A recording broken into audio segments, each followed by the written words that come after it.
Life ஒரு precious gift that everyone receives at birth. It is full of many experiences, both happy and challenging.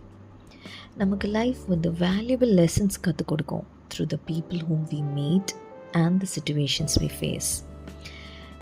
It will help us to grow stronger and wiser every day. One of the most important things in life is to be kind and respectful to others.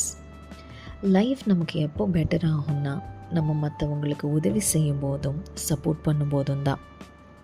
ஃபேமிலியும் ஃப்ரெண்ட்ஸும் ரொம்ப important role play பண்ணுறாங்க நம்ம லைஃப்பில். நம்ம கஷ்டத்தில் இருக்கும்போது they give us love, guidance and comfort. Sometimes லைஃப்பில் நம்ம ப்ராப்ளம்ஸ் ஃபேஸ் பண்ணுவோம், ஃபெயிலியர்ஸ் ஃபேஸ் பண்ணுவோம். ஆனால் இந்த சேலஞ்சஸ் எல்லாம் it will help us learn and become better.